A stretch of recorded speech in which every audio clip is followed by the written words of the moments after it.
takbo naman. Oh, nauhaw pagtakbo. Tayo pa ay makikitingin po ng huling isda. Gusto rin yata ni Teo yung tumingin. Okay na po itong ating kinilaw na tambakol. Yan po tayo.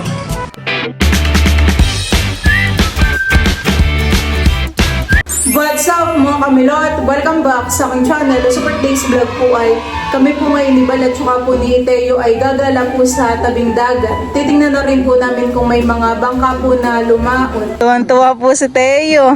Paano happy Teo? Ha? Paano happy? Let's go. Let's go na. Lakad ka na doon. Happy po si Teo. Parang lantap naman ngayon ng ang dagat. Happy po si Teo, nakagala. Lantap po ang tubig. Ay baka. Ilan lang Magsiswimming ka Teo? Ha? Bawal mag-swimming. Parang ngayon na lang ulit si Teo nakagala dito sa sa dagat. Nung last time yata ang gala pa natin dito kami nag-swimming dalaway Happy opo. Bawal maligo Teo, ha? Bawal maligo. Hello. Inalis agad. Buwing. Dali. Ayaw, di ba? Hindi mo katayo. Mabigat ang puwit. Ayaw nyo, nandidiri yung hawak sa buhangin. Paano magpagbag Teo? Pagbag Teo. Dito ka lang. Teo.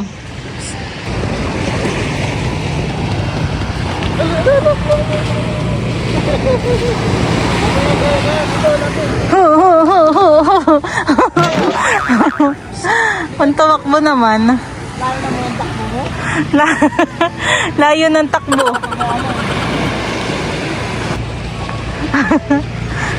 Dali.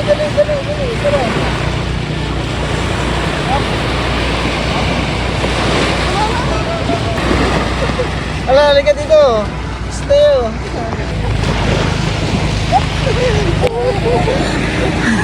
Pagod na yan mamaya. Hinihingal na si Teo. Tika. Na yung tubig lang.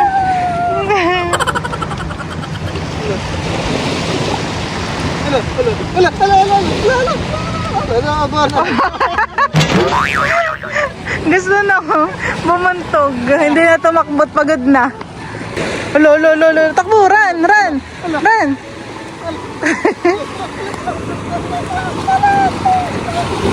Iinom na po muna si Teo ng Yakult.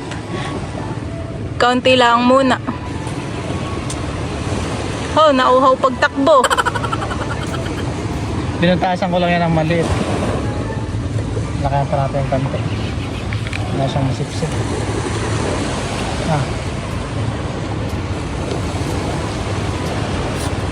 Nauhaw pagtakbo.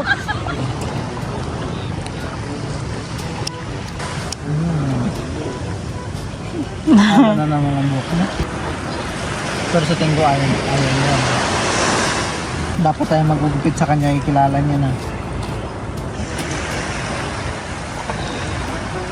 Ready na ulit si Teo yung maglaro.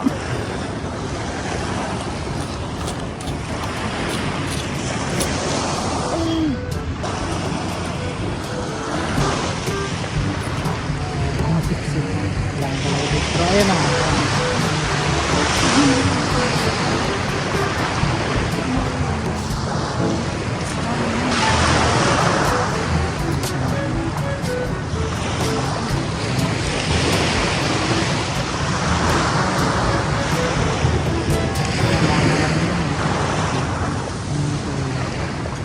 Sisilong na po muna kami dito sa kubo at baka po mamaya ay biglang umambon. Abo, doon lang tayo sa loob, mahal. Dito na tayo.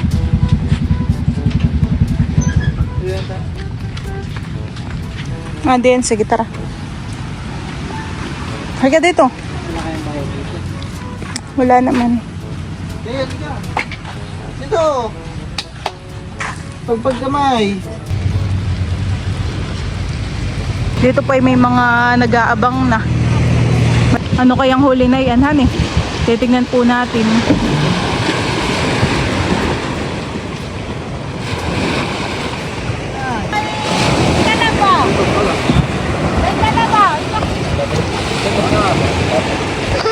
Oh, isa, dalawa. Tatlo.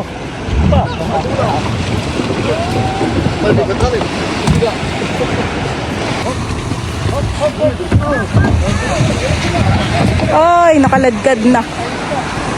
Nakaladkad na po yung mga kahoy. Tayo pa ay makikitingin po ng huling isda. Oh, dami. Oh. Sariwa, sariwa. Tarik sa kayo. Ano kalaki sa ulo? Malakay. Wala ko sa irintas dito eh. Maliit pa eh. Malalaki pa ang huling isda. Hay! Yellow pin. Hay! Bakit nga naman ito? Ito ba? Hindi, yun. Gusto rin yata ni Teo yung tumingin. Ha? May? Wala. Wala nga yun. Hindi pa ako kakapake. Bili ka? Bambaraan pang dadating. Teo, halika lang dito. Kumuha ka ng palang mo doon. Yung isda po dito ay pinapalang na. Ito pa, sa kanya. Ito lagyan mo na. Si Bal po ay nakahingi ng isda. Ayan po yung kanyang narintas. Siya po yung nagbuhat ng bangka. Asak. Ano tawag sa inyo? Asak. Dalawa po yung palang na isda. Dumating na po yung isang bangka. Si Teo po ay gusto nang umuwi.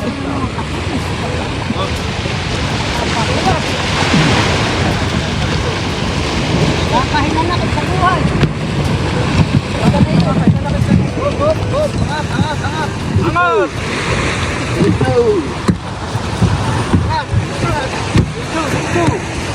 Tama na tulog to. Also. Yeah. Kanya-kanyang gipaw. Dalawa? Wala ka pa may hagot at ang bangka eh. Baka Sinay. hindi mo sila ayaw pang tiraan. Hindi asan pa naman.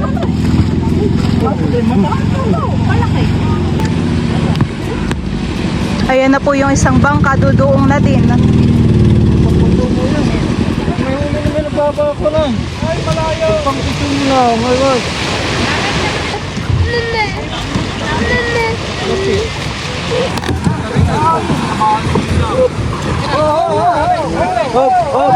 Sinusok na. Pagka hindi ko kayo, hindi ko tusok na.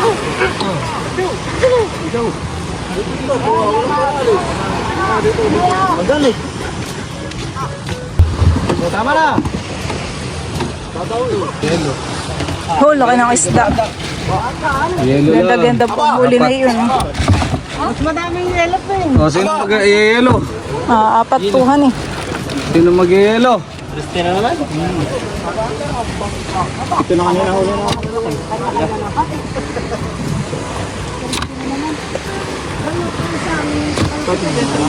Tayo pa ay bibili po kay kuya ng isda. Ano sa atin? Ito. Papakilo po kuya doon. Ay sige po, aka na po. Ako na lang pang magpapakilo. Sabi na, ano yan tayo? Ano ito tayo? Shish? Oh, alam na ni tayo ang fish. Ito bagay yellow pin, may laps? Ano yan? Ang bakol. Ano yan? Ano yan tayo? Sinabi mo kanina eh. Isang kilot, isang guhit, boss. Isang kilo at isang guhit po. Sige po. Kuyo, magdadala ng rotakyo. O isang kilo at isang guhit daw po. Magkano po kuya? Tatanong ko muna. Atin na po itong isisilid po dito sa plastic. Baka mabutas di kaya. Hindi, yung muso naman. Sabi ni kuya isang kilo na daw. Kawad na yung ano, yung isang guhit. Pero buhangin yung ano. Fish? Fish? Fish? Fish. Fish. Kukunin na po ni Bal yung laman po na yung isda. Kakaunti po. 4 na peraso nga po yung isang bangkay. Pwede pa pong isigang yung ulo po ng ano, anong tambakol. Kasama po yung dalawang ano narintas ni Bal. Sariwang sariwa po. Tatanggalin ba ang balat ng ganayan? Hindi. Pwede rin hindi. Pwede rin hindi. Ito yung sisigang. Tinatanggal ko lang po muna itong mga tinik niya ay sa bandang tiyan. Natin na.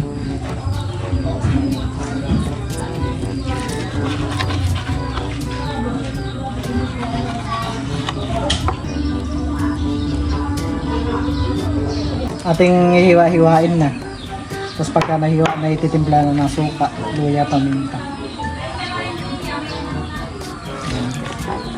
At tayo magtatagay na. Charot. Kulang na lang ilang banog gan eh. Ganun talaga siya kalalaki.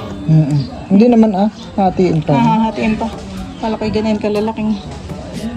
First time kong nakakain nga ng kinilaway sa Sambales. Nagustuhan ko.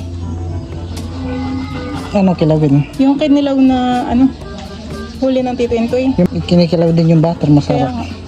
Yung malaking isda. Yung hinuhuli ng Tito Tanigi. Nagustuhan ko. Masarap naman na yun. Tapos may manggahan eh. Nakakahinayang lang kilawin at mahal. Sa tayo. Ha? Fish? Fish? Kulang na nga pa ang fish mo. Fish? Fish tayo, fish? Pagsisigang ka ng fish? Gusto mo ng fish? Fish. Diyan po mga kamilot at tapos na po ni Baltela din po itong tambakol. Diyan po mga kamilot at bali, nandito na po yung mga ingredients po natin sa pagkikilaw po ng isdang tambakol. Meron po tayo ditong suka, paminta, asin, luya, sibuyas at saka po siling red. Yan po. Sisimulan ko na po ang pagbabalat. At si Bal po ang magtitimpla po na ito. Ako lang po ang maghihilis po na itong Ricardo. Ay, gawa na po si Bal ng kinilaw po na isda, kinilaw po na tambakol. Anong una natin gagawin? Ito yung ano muna, ilalagay muna sa itong sibuyas muna. Pagsasama-samahin han eh. Talaga naman pong yung isda po natin ay ano fresh na fresh. Sibuyas. Ayan pala ay walang bawang. Sabi po ni Balay parang magigisa na kapag nilagyan ng bawang.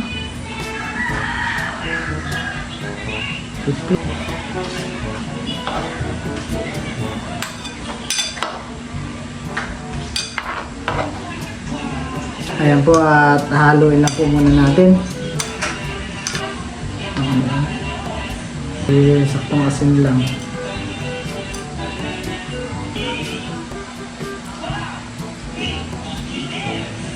Halo-haloin lang po ito. At mamaya po, ang laman po ng isda mamaya po ay mamumuti. Parang magiging ganito po. Mas maputi pa yan. Maputi pa. Pag yan ay puting-puti na ay malasa na. Masarap. Mamaya mo na lang pag kung alam mo kulang pa sa tabang, lagyan mo na lang ng asin.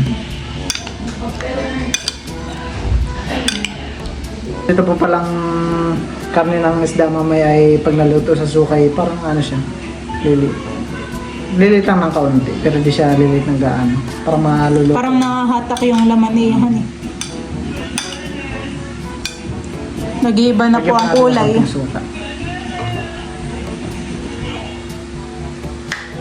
Ayan po at okay na po itong ating kinilaw na tambakol. Ito na pong titikman.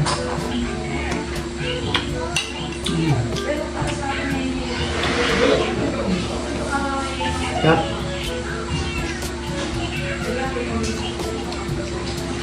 Sarap. Bakit na ano ka? Parang hindi ako sanay kumain. Hindi katulad ng niluto dun sa Sambales. Lalaki ng hiwa naman. Ay, masasarap yung Ayan po, titikman ko na po itong tinimpla po ni Bal na kinilaw. Talaga yung mukhang masarap han eh. Tikim ka din, sabay tayo. Para kayo may kasabay. Kain po tayo.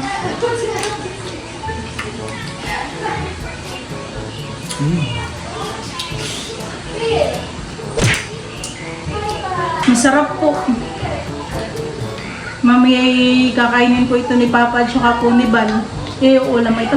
Yan po at kakain na po si Papa at saka po si Bal na yun pong ginawa po ni Bal na kinilaw.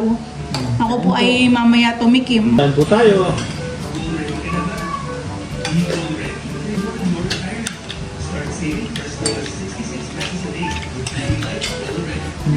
Ano ba gamit ito lahat pilas ng talong doon? Ay, yung iba po niluto na namin, 4 yata. Lutong-luto na sa suka yung yung isda. sarap. Kain po. Akala ko yung isda ay nasa 180 yung kilo kanina.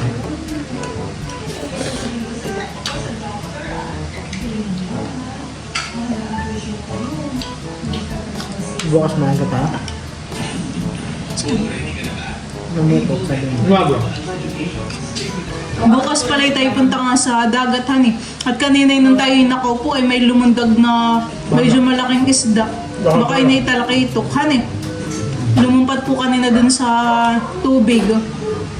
Ito po ay sinilid ko po muna sa rep. Kaya po malamig yung kilawin. Ano lalagyan ninyo dito? Asin po. Asin suka.